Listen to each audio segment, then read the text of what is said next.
Halo teman-teman semuanya, semangat pagi, salam sejahtera dan salam sehat selalu buat kita semuanya. Selamat datang kembali di channelnya aku, Vera Tambajaya. Dan di video kali ini kita akan membahas kasus kembali untuk perubahan fisiologis dan ketidaknyamanan dalam kehamilan. Nah, di video sebelumnya kita udah ngebahas satu kasus untuk 6 pertanyaan, tapi aku bakalan banyakin kasus dan soal ya teman-teman, supaya kita lebih paham, karena memang materinya untuk perubahan fisiologis dan ketidaknyamanan dalam kehamilan ini cukup panjang ya. Sebelumnya satu kasus untuk 6 pertanyaan, tapi di video kali ini satu kasus untuk 5 pertanyaan atau 5 soal ya teman-teman. Dan kembali aku ingatkan, ketika berhadapan dengan kasus atau soal, jangan membaca kasusnya terlebih dahulu, tapi yang dibaca adalah pertanyaannya, baik itu ketika teman-teman sedang tryout, sedang CBT, sedang ujian kompetensi langsung, atau sedang SKB. Silahkan yang dibaca itu pertanyaannya terlebih dahulu. Tapi karena ini kita sedang latihan untuk memahami materi perubahan fisiologis dan ketidaknyamanan dalam kehamilan, kita baca kasusnya, tapi kita langsung ke intinya aja ya. Nah, di kasus kedua ini disebutkan seorang ibu 28 tahun datang ke BPM. Ia mengatakan ini kehamilan yang kedua, dan kehamilan yang pertama keguguran. Usia kehamilannya saat ini 28 minggu, mengeluh sering pusing terutama saat bangun dari tempat tidur, mengeluh gusinya sering berdarah, dan muncul flek-flek hitam pada wajahnya. Vital sign-nya dalam keadaan normal semuanya. Konjungtiva merah muda, TFU-nya 28 cm, janin tunggal, DJJ-nya positif 140 kali per menit, dan HB-nya 11,5 gram per sen. Oke, kita ke soal nomor 1. Apakah asuhan kebidanan yang akan Anda berikan untuk mengatasi keluhan pusing pada kasus tersebut? Oke, opsinya yang A, memberikan tablet FA 2x1. Nah, tablet FA ini adalah tablet mineral untuk pembentukan sel darah merah atau hemoglobin ya. Jadi ini biasanya diberikan untuk ibu anemia. Sementara di dalam kasus ini nggak ada yang mengatakan bahwasanya ibu anemia, karena HB-nya 11,5 gram per sen, dan ini masih dalam batas normal untuk ibu hamil ya. Jadi yang A ini sudah pasti tidak. Kemudian yang B, memberikan obat penghilang rasa sakit, enggak juga, dan ini enggak perlu. Kemudian yang C, menganjurkan ibu diet rendah garam. Nah, diet rendah garam ini biasanya untuk menurunkan resiko hipertensi. Sementara di dalam kasus vital sign ibu normal, tekanan darahnya 120/80 mm Hg, normal, nggak ada yang menuju ke hipertensi. Tapi memang ya, kita selalu menganjurkan untuk diet rendah garam untuk mencegah hipertensi nantinya ya teman-teman. Kemudian yang D, menganjurkan untuk berbaring miring ke kiri, bisa jadi.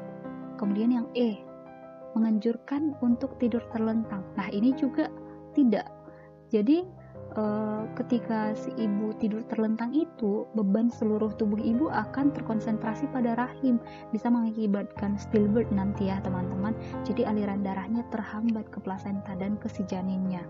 Jadi di kasus ini jawaban yang paling memungkinkan adalah menganjurkan untuk miring ke kiri. Nah, ketika si ibu miring ke kiri ini dapat meningkatkan aliran darah ke plasenta, sehingga janin akan memperoleh aliran darah yang optimal.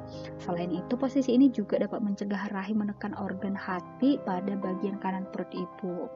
Jadi miring kiri ini agar dapat membantu meningkatkan aliran darah ke janin dan memperbaiki sirkulasi darah ibu ke jantung. Jadi jawaban yang paling tepat di sini adalah yang D, menganjurkan untuk berbaring miring ke kiri ya teman-teman, supaya si ibunya nggak pusing. Jadi aliran darahnya bisa berjalan dengan lancar ke jantung ibu ya. Next, kita lanjut untuk soal nomor 2. Apakah penyebab munculnya flek hitam pada wajah ibu? Oke, kita bahas yang A, peningkatan hormon estrogen. Nah, estrogen ini sifatnya memperbesar dan memperbanyak. Misalnya dia memperbesar payudara, kemudian memperbanyak penuh dengan pembuluh darah atau hipervaskularisasi pada gusi ya teman-teman. Jadi dia enggak menyebabkan flek kalau hormon estrogen ini. Kemudian peningkatan hormon progesteron. Nah, peningkatan hormon progesteron ini Enggak juga, karena dia sifatnya melunakkan dan memperlambat. Kemudian peningkatan hormon beta HCG, human chorionic gonadotropin. Nah, hormon beta HCG ini sifatnya dia menyebabkan mual dan muntah pada kehamilan. Kemudian peningkatan hormon prolaktin. Nah, hormon prolaktin ini dia mendorong untuk produksi ASI. Kemudian yang E, peningkatan hormon MSH. Nah, iya, ini jawaban yang paling tepat. MSH ini adalah melanocyte stimulating hormone. Jadi ini adalah kenapa sih MSH ini bisa meningkat? Nah, karena terjadi peningkatan hormon estrogen dan progesteron pada saat kehamilan, jadi si estrogen dan progesteron ini meningkat, merangsang produksi dari pigmen melanin. Jadi dia menyebabkan hiperpigmentasi atau munculnya flek-flek. Nah, biasanya disebut juga dengan plasma gravidarum atau orang biasa menyebutnya stretch mark ya teman-teman.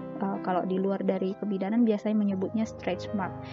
Biasanya juga muncul garis-garis hitam pada perut ibu, disebut dengan linea nigra atau striated shade. Nah, jadi karena peningkatan si estrogen dan progesteron inilah yang merangsang si hormon MSH ini.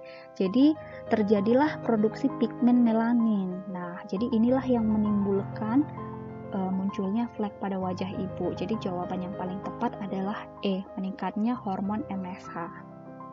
Next, kita lanjut untuk nomor 3. Apakah penyebab terjadinya gusi berdarah pada kasus ibu tersebut? Yang A, peningkatan hormon progesteron. Nah, yang menyebabkan gusi berdarah itu bukan pekerjaan dari si hormon progesteron ya teman-teman, karena si progesteron ini sifatnya dia melunakkan dan memperlambat. Jadi yang menyebabkan gusi berdarah itu biasanya pekerjaan dari si hormon estrogen, karena estrogen ini sifatnya memperbesar dan memperbanyak. Jadi dia yang bisa menyebabkan odem, kemudian yang menyebabkan hipervaskularisasi. Hipervaskularisasi ini di mana gusinya itu penuh dengan pembuluh darah. Jadi ini pekerjaan dari si hormon estrogen, bukan progesteron. Jadi yang option A ini salah ya. Kemudian B, infeksi oleh bakteri. Nggak ada tanda-tanda infeksi oleh bakteri di sini. Kemudian yang C, edema pada gusi dan hipervaskularisasi. Oke, bisa jadi kita skip dulu. Kemudian yang D, pembuluh darah gusi menjadi rapuh. Nah, yang menjadi pertanyaan, yang menyebabkan pembuluh darah di gusi itu menjadi rapuh apa gitu ya teman-teman. Jadi ini kita eliminasi dulu. Kemudian yang E, penurunan kalsium pada ibu hamil. Nggak ada yang menyinggung di kasus ya. Jadi jawaban yang paling benar di sini adalah yang C, odem ya, edema pada gusi dan hipervaskularisasi.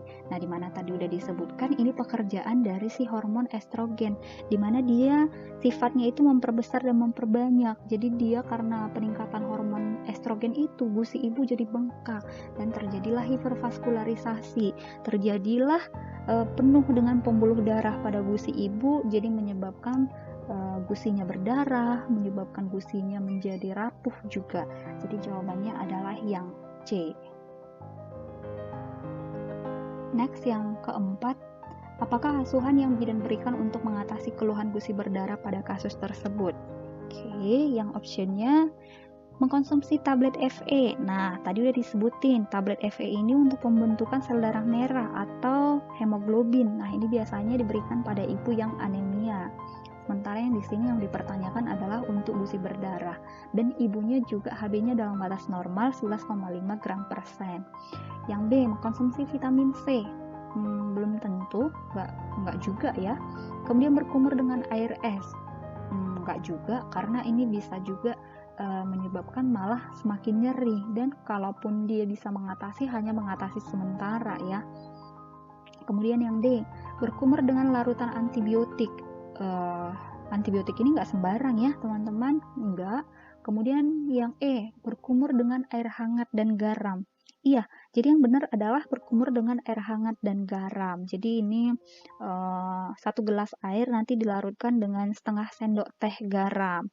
Jadi si larutan air hangat garam ini bisa mengurangi pembengkakan, membunuh bakteri, dan menghentikan perdarahan pada gusi ibu. Dan anjurkan juga si ibu untuk periksa gigi secara teratur dan untuk menjaga kebersihan gigi ya. Jadi jawaban yang paling benar adalah yang E. Lanjut untuk soal yang terakhir, nomor 5. Apakah diagnosa yang dapat Anda tegakkan dalam kasus ini? Oke, kita bahas satu persatu. Tadi si ibu bilang ini adalah kehamilan yang kedua dan anak yang pertamanya itu abortus. Jadi ini gravida 2 partus 0 abortus 1 itu udah pas ya. Kemudian 28 minggu janin tunggal hidup intrauterin. Nah, ini udah pas. Kemudian perubahan fisiologis dalam kehamilan. Bisa jadi. Kemudian kita yang B, gangguan kulit. Nah, gangguan kulit enggak juga, karena tadi itu flek-flek hitam itu karena peningkatan MSH ya teman-teman. Jadi nanti ketika ibu melahirkan dia akan kembali ke seperti semula. Kemudian yang C, anemia. Si ibu tidak anemia karena HB-nya dalam batas normal 11,5 gram per sen. Kemudian yang D, karies dentis. Enggak juga, karena karies dentis ini adalah kerusakan pada email gigi. Kemudian gingivitis, enggak juga ya teman-teman, ini sudah masuk ke hal yang patologis, yang D sama E ini ya. Yang C juga sudah masuk ke yang patologis kalau dia anemia. Sementara di sini tidak ada yang patologis, semuanya dalam batas normal dan itu adalah perubahan fisiologis dalam kehamilan. Jadi jawaban yang paling tepat di sini adalah A. Gravida 2 partus 0 abortus 1 hamil 28 minggu janin tunggal hidup intrauterin dengan perubahan fisiologis kehamilan. Oke.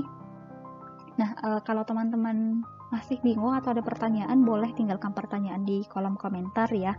Segitu dulu untuk kasus yang kedua ini. Kita udah bahas 5 soal. Mudah-mudahan sudah cukup jelas ya teman-teman. Nanti aku bakalan buat deh satu kasus lagi untuk beberapa pertanyaan ya. Silahkan ditunggu di next videonya. Kalau teman-teman suka sama video ini silahkan di like, dan kalau merasa video ini bermanfaat buat orang lain silahkan di share ke sosial medianya yang teman-teman punya, dan silahkan ditekan tombol subscribe-nya supaya nggak ketinggalan video terbaru dari channel aku, Vera Tambajaya. Tetap semangat, salam sejahtera, sehat selalu, see you on my next video, bye bye.